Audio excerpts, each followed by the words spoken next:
I'm Will, and this is Film East Chats.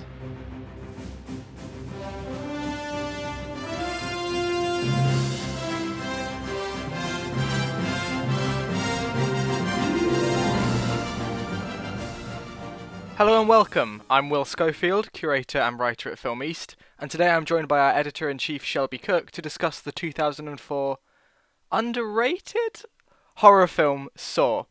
This episode is part of Film East Online, a space for free online content in varying media to educate, inform, and inspire all things cinema. Film East is a multi-award winning global film organisation based in the east of England and the east coast of the US. We just saw Saw, we've seen Sword, and We've been solved. we've been Sword, we've experienced it all, the epic highs and lows. I watched Saw for the first time, I don't know how many years ago, probably like 5, 6 years ago, and I love these movies. These are my guilty pleasure movies. I've seen them all, and I love 90% of them. I think they're so fun. Before we get into the further discussion, I want to glean your opinions real quick. I only saw I've only saw. I've only I only watched Saw one. Mm. I will say it was very funny. Yeah. I am a little scared of the other ones because they look a little bit more intense, and I can Mm. imagine that they went a little bit more into the like body horror of like cutting people apart and stuff. That's a little too much. Um, but I will say I was absolutely gripped the way that they were accusing every single person that they introduced as being the kidnapper. I mean, it was incredible. Every 10 seconds, you're like, maybe it's the cop, maybe it's the guy that's in the bathroom, maybe it's the wife. You were just like, I have no idea who it's gonna be. It was just so camp. I was hoping that the two bros would kiss at the end. It was a little disappointed they didn't kiss. You get Um, it. You get it. I loved that he army crawled away as if he was actually going to be able to do anything with his, as he literally like I don't know why his makeup was so bad. Like it was so good. The thing about the Saw movies is that I believe the first one came out 2001, 2004.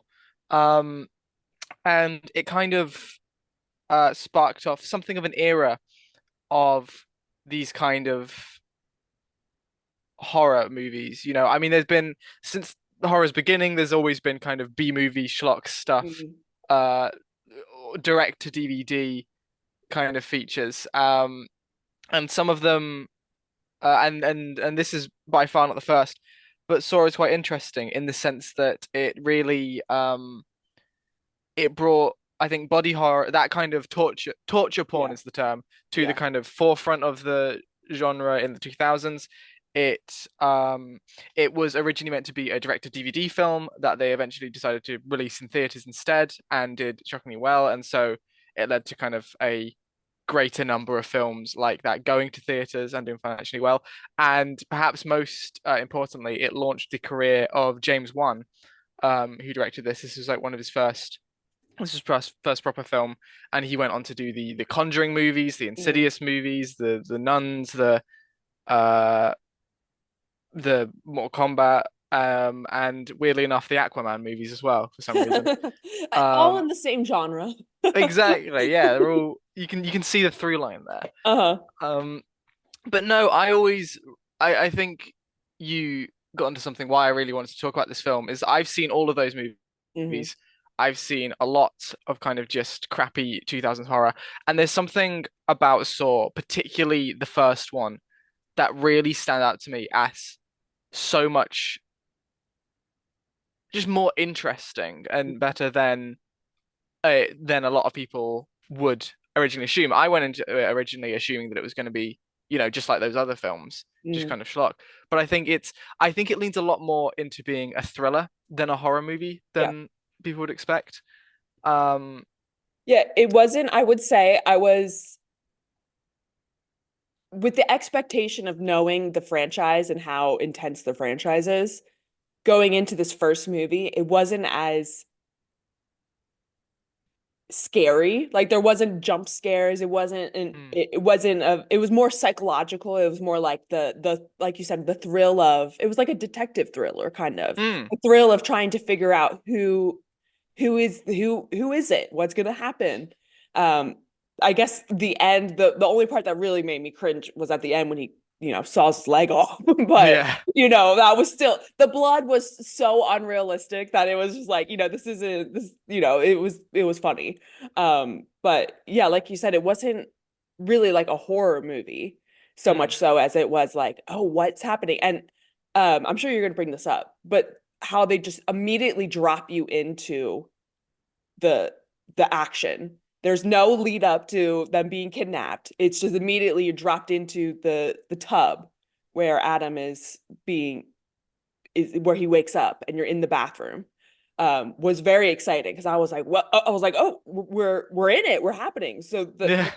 the narrative structure of it going back and telling you the story after they've already hooked you in of like what's going on and then telling you that the slower part of the narrative throughout the actual film rather than the traditional, oh, we're going to start at the beginning and then work our way to the end. Was I was really surprised. I was like, wow, this is Mm. actually like an interesting narrative. Yeah, absolutely. The kind of in media res approach of it is really good.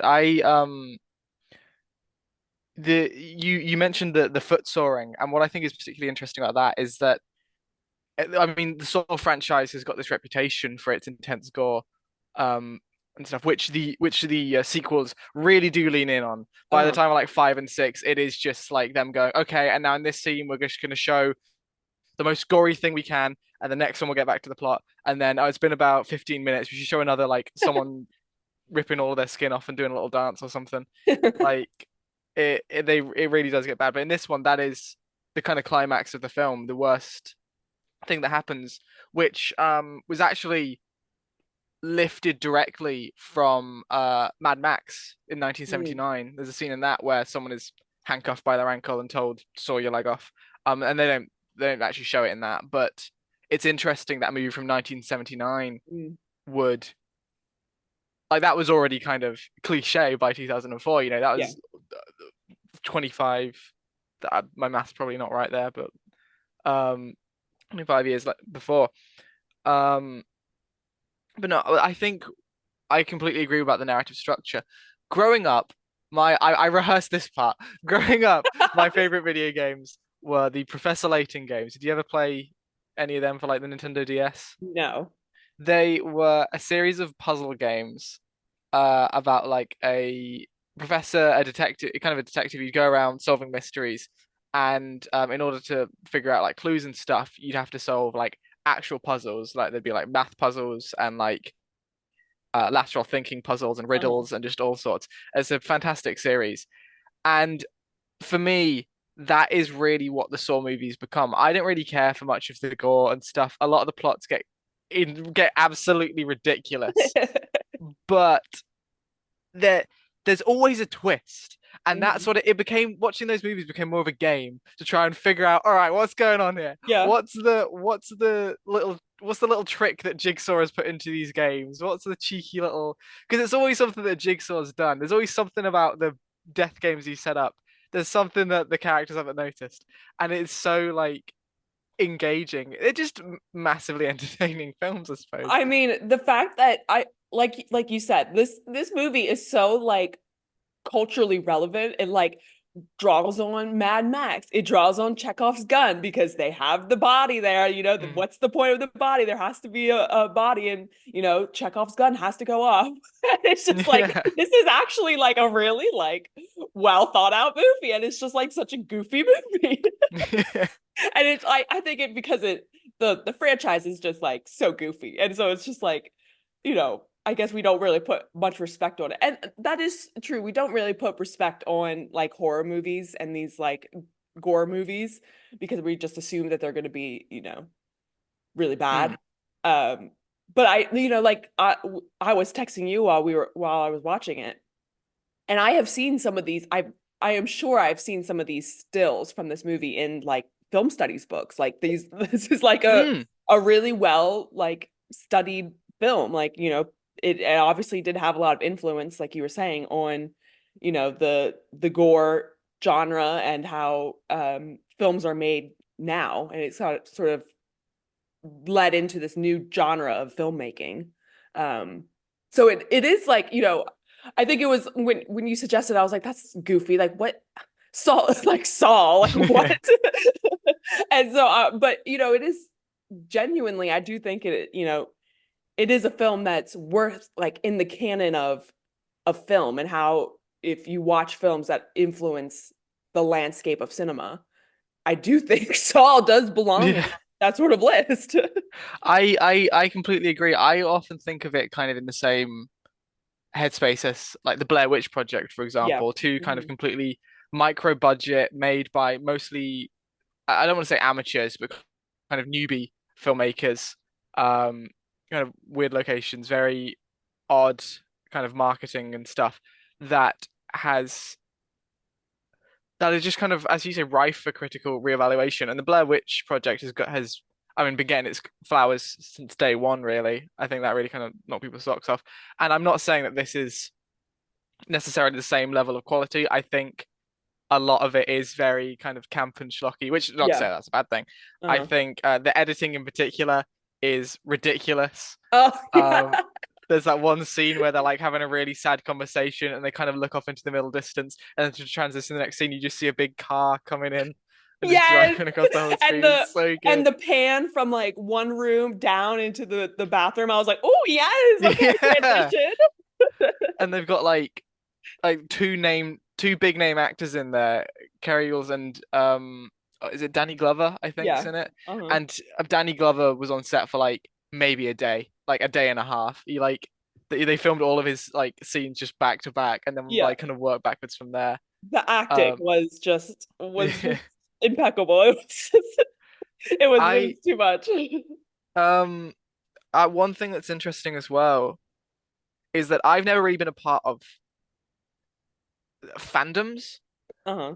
I'd say Saw is probably the closest I've ever like been to being a fandom, just because I've ended up liking and retweeting and stuff on various like Twitter and Tumblr and stuff up to do with Saw. I get recommended it a lot, and it is really fascinating how large of a queer fan base it's got, Mm. particularly in the sequels. Because like new characters are introduced, and there's one character in particular who kind of becomes like a central figure in the sequels who a lot of people view as kind of a evil gay like Hannibal or something.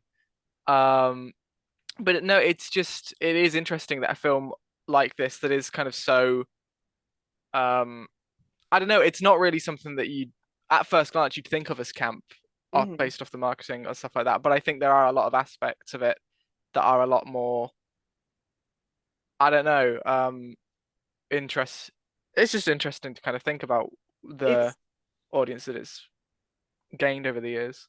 it's kind of like now that you were just talking about that, did you ever watch the TV show Hannibal? I don't need No. I don't know if it was like actually released over there, but it was on like cable tele or like network television Yes. here. And that was a show. I really loved that show when it was out, but it was super gory, super intense. Obviously, it's about Hannibal Lecter. And Hugh Dancy, I believe, is the detective. And his character goes to Hannibal Lecter as like a therapist. Hannibal Lecter's a Mm. therapist. And there is very much this like undertone of like erotic tension between the two of them. And that is something like when that show was out, again, I was in this like sort of like internet sphere of like everyone shipped those two. And it was like, like such an intense, like, and I think that's like an interesting. I think people always have this conversation of like queer baiting and like, oh, are these people like, just queer baiting to get the audience? Or it's the same thing with Sherlock. That was, between Sherlock and John Watson or Sherlock and Moriarty. Is it queer baiting? But it's always these like the audience that finds these like queer characters. And I think that's a really interesting uh look at how people view media and how they look at characters and trying to understand like seeing creating these narratives outside of what is actually, the context of what's happening. Obviously, in Saw, these two men are, I mean, we don't know anything about Adam really, but obviously the Mm. doctor is married and, has a wife. So we're assuming that he's heterosexual. But it's just interesting how the audience can interpret what they see on screen and make it into something queer. Um, yeah, I think there really seems to be a trend with these like sort of detective horror type of shows and movies that the queer community really like. Jennifer's Body, like, the queer community just really grasps onto these like camp horrors. Yeah. They're like, yes, king, let's kill our love interest. I think a lot about the shot from one of the shots I think about the most from Saw is like Adam and the doctor, I've forgotten his name. They're in this bathroom. They're at each other's throats the entire time. They hate each other. They're Uh-huh. both because they're suspicious and both because their personalities just completely clash, and they're constantly bickering, they're constantly arguing. But there's that one shot near the end after the doctor's cut his foot off, and he kind of Mhm. crawls over to Adam, and I think he just kind of grabs him like basically puts their heads together, Yeah. like really kind of brief moment of affection that I think is just like a really, and that is one of the shots that is like used in textbooks and stuff like you say and Yeah. stuff. I think there's definitely, even if it's not like a romantic thing, just like there's definitely a really interesting dynamic between those two characters. Hmm. Um, and I don't know why my first thought went to like Sam and Frodo in Lord of the Rings, even though they're like Yeah. polar opposites in terms of personality and the situation and even their relationship. But I think there's something about that kind of affectionate, non-romantic love shown between these two characters, just going through hell Uh-huh. effectively. It's the That is really enemies engaging. enemies to lovers pipeline. Whereas Um, for Sam and Frodo, it's like us to lovers. yeah. Something that there was one comment in the movie, when they were talking to Jigsaw through the camera, Mm, and I think it was Adam, said, "Is this some sort of sick reality TV for you?" And that really struck. I wrote that down mm, when I was watching it, and that really struck me. Um, the idea of this being a sort of reality TV. And I guess we can look at it from the broader idea of the Saw franchise. Um, like you said, it's this gore porn. It's this like people want to see this. Like, and it's kind of like a twisted thing where it's so disgusting and it's so like unnerving to watch this, but people watch it. mm, It makes me think of Squid Games, um, which of course in the TV show Squid Games it is fictional, but it is a reality TV show of all these people dying and being, you know, slaughtered. Um, and in the US, they have a actual reality TV show based around Squid Games. Obviously, the people don't die, but yeah. I haven't watched it. But I'm assuming that it's the same thing where, they fail the competition, they get kicked out, and then they add money to the pot, whatever. Um, and it's just like this really like twisted. People want to watch that, and like you watch. I couldn't finish watching Squid Games because I was like, this is so sick, and it just the whole idea of it was just so disturbing. And then when my Really. dad was like, "Oh, I love watching Squid Games," I was like, "Oh, the TV show?" And he's like, "No, it's like a competition show." I was like, What are you talking about? Like, you completely missed the point of the show if they're turning it into a reality TV show." Um, but I think that was a really interesting comment that the movie made. And it was just a throwaway comment, but it did, elicit this thought, like, this is a people like this sort of sick Mm. reality TV. I Um, think it, I think it's particularly interesting in that it came out in 2004, and that was kind of the prime era of oh, reality TV sure. shows in Mhm. a lot of ways. When they were kind of at their peak of cultural dominance, really. Um, and I think I think that's a very common trope, particularly in horror movies, this idea of, people being forced into sick games for other people's kind of entertainment. Like there's an episode of Black Mirror that does it. Mm. I think there's a film, is it Truth or Dare or something like that, has the same premise. Um, and even going back further, you could argue that some films like Eyes Wide Shut or like Sure. Hmm. even Wicker Man or something, and these kind of ideas of, particularly in folk horror, like cults viewing these horrific things, and there are examples of similar stuff happening in real life. It's always, a lot of it is exaggerated by media, but you got sites like LiveLeak which are there to just show horrific Hmm. uh just events, and then people go on and just kind of watch it for amusement. Um, and I think, yeah, it is definitely a very interesting line in that sense, that kind of,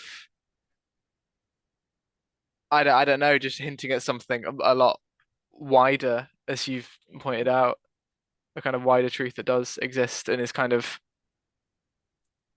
I don't know, exploited in a lot of horror films.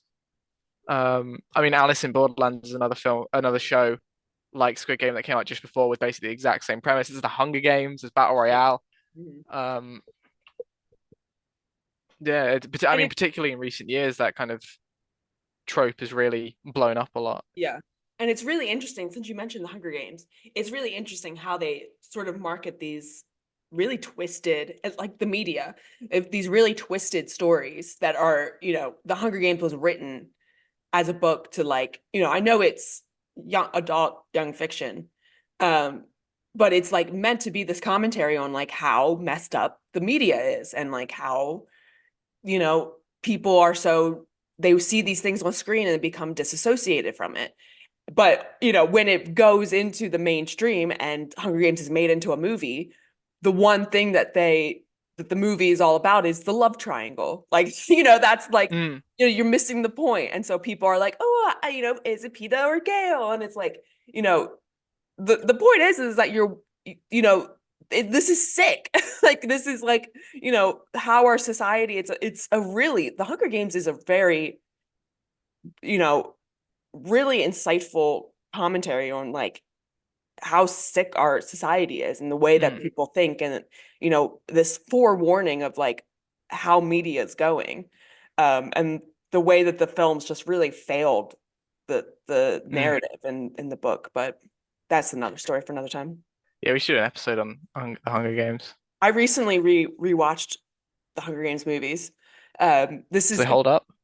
well, I think Catching Fire holds up. I loved, this is going to be a sidetrack, but I loved Catching Fire, the book. When the big plot twist happened in the book, I was like, "Oh my God." Like it like transformed my life. I was like, "This is the best. Like this is insane." But I because my sister's really into the prequel. So she bought me the prequel, the book. So I watched that movie too. But I watched Mockingjay for the first time. Like I didn't see it when it came out in cinemas. And that Mockingjay Part 1, absolutely so annoying. I hate that movie. It's the dumbest.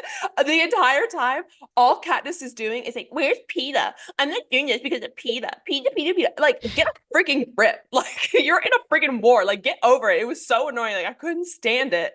That And was the last one that I watched because I just was like, I can't be bothered. I was just like, what is wrong with this? Like, shut up. And like, she is not, there's no way she could be that annoying in the actual book. Like, get a grip. It's like they needed content for the movie. Like, there was no need for that movie to be two parts, but it was, obviously the Mm. hype of the two-part movie. And it was just like, this is so dumb. And then the second movie, she's just like, yes, I am here to serve my country, and I'm fighting in this, and like, it was a complete, like, it was so stupid. But anyways, that's a sidetrack. Um, Going back to what you were saying earlier about the Hunger Games and its kind of social commentary, I think one of the most interesting comments that the Saw franchise as a whole makes is completely accidental and completely inadvertent, and is based on kind of a throwaway aspect, like a throwaway scene in this movie, which is that as the Saw franchise continues, Jigsaw's motivation. Every single movie they give him a different backstory and a different reason for why he's doing it. They're Yeah. like, oh, but before that, all that other stuff happened, and this is the real thing. Um, and he very much becomes treated as something of a moral arbiter in the films. Mm. Like his motivation is always that he sees society is sick or whatever, or Yeah. people are bad or something, and this is a kind of he's a figure of divine judgment. And by the end of the film, the series, it feels kind of like the films have almost convinced themselves that that's true, that he is almost in the right because he's punishing people like bankers who like defraud poor, homeless, elderly people, um and murderers and torturers and stuff. And because of that, it kind of develops something of a cult around him and stuff. But the first Jigsaw victim that we see in this film, one of Jigsaw's first victims in the timeline, the entire Saw timeline, was killed because Jigsaw looked at them and said, "They're fat. They're Yes. wasting their life, and they're a fatty. They're a fatso." Yeah. And I think that that is really interesting. How by the end of the films, he has all these cultists who like he's right. He is a divine he knows what is right. He's a moral arbiter. He is like unto a god, and we are following his word. Well, no, he's a crazy man. He's a Uh-huh. psychopath. He's like this guy should die because he's fat. This lady had an affair. These go against my moral standings, so they should be forced to cut their own brains out of their heads. Yeah, Jesus. Um, and it's never something that it feels is commented on explicitly within the films itself. But I think when you kind of look at the whole overarching story, it's just a really interesting. I just find it really an interesting kind of concept that can be drawn out. This kind of cultish devotion to the character that develops based, even though when you look at it kind of almost objectively, he's just a crazy man. He's Yeah. just a very Uh-huh. crazy guy. Yeah, that was something that I was like, this is a bit of a weak explanation for why he's doing this. Like he is just a sick and twisted man. Like, Yeah. oh, he has cancer and he's gonna die. Like, okay. Like, all right, all of us, why don't you go out and enjoy the sunshine instead of living in the Yeah. basement? Like, what? Like, I need to show you. I think it's Saw 4 where there's a flashback to him, like, and it's meant to be in his younger years, where he's like gonna become a dad. But rather oh, than hire a different actor or something, or put makeup on him or anything, they literally just get the little old man and put like a backwards baseball cap on him, and it's you know, so the, funny. the iconic dad outfit. Yeah, he's wearing like jeans and like a hoodie and like a backward baseball cap. It's like, wow, Oh that's my my God. God. That It's was, I will say that the plot was so iconic. That was it's so, so good, isn't it it? was so, it was so, I should have known. I should have known. There was a reason that body was there. Like I said, Chekhov's gun. You should have known. There is something about that twist that really like I've shown this movie. I've watched it with a lot of people, and they're always like, they're kind of enjoying it. They're kind of like, yeah, this is pretty good. And then that twist happens, and then they are always like, can we watch the next one? Uh-huh. Like, it's happened like 3, 4 times that someone has like immediately been like, I think I want to see more of this, just because that twist is so insane. And the reaction from the guy playing Adam, oh my God, Oh, it's so funny. A surprise Pikachu reaction. That is legit a yeah. surprise Pikachu. Like it was so good. He was like, huh? Like Oh, you could see it like whoa I vibrating in love his head. I love the bit where they have a plan to like pretend to be poisoned, and they're like, "All right, Adam, you need to pretend to die," and he just starts hamming it up like, Yeah, like as if that's actually gonna work. This guy is clearly a psychopath, of course. Like, come "Oh on. God." He wrote Adam, I think, wrote the first 3 movies. His actor, because he and James Wan kind of created the franchise. Mm. Um, but no, yeah, I guess I'm not sure how much else I have to say. I didn't come in with this one with a big, political point to make, This a, is a major how critique. society will become if we, whatever. I will say, Yeah. I will say though, the only thing going into this, the only thing I really knew about Saw was the Mm, puppet thing because of the scary movies. Have you ever watched any of the scary movies? no. And I just every time I think about Saw, I think about in the scary movie where the little puppet comes riding out on his little tricycle and he's like he just like slut shames the girl. Like it's just like so stupid. He would do that. Jigsaw absolutely would. And it was just that's all I can think of whenever I think of the Saw movies is that the scary movies. I don't know Uh, why I don't think I've actually seen the scary movies. I just think they're maybe we should do an episode on scary movies Yeah. because I think they're just so like culturally relevant. They just always appear everywhere. They're just so stupid. Uh and they're Well, just like those. such a moment in time. Well, absolutely. I think those movies are because there was at the end of like the 2000s just a period of like 5 years where it was commercially viable to just do like parody movies Uh-huh. of other stuff that's just come out. And like I imagine it was the fall of the DVD that made them go, okay, we can't do this anymore because we're not going to make our money back. Yeah. But like, yeah, they had the scary movies, you had your epic movie, you had the vampires suck, you had the Meet the Spartans. There's a superhero one, I think. There's just so many. Just a bizarre. I need to know more about these movies. Like did I think they were all made by like like one person. yeah, I was They're gonna all say like, like who made these? Like, is it associated with some of these like major comedy things, like SNL or something? Like, what is this? Like, why did they make these? They're so I stupid. wouldn't be surprised. They had their fingers in the pie at Oh my Lorne Michaels. God. Anything else? Final remarks?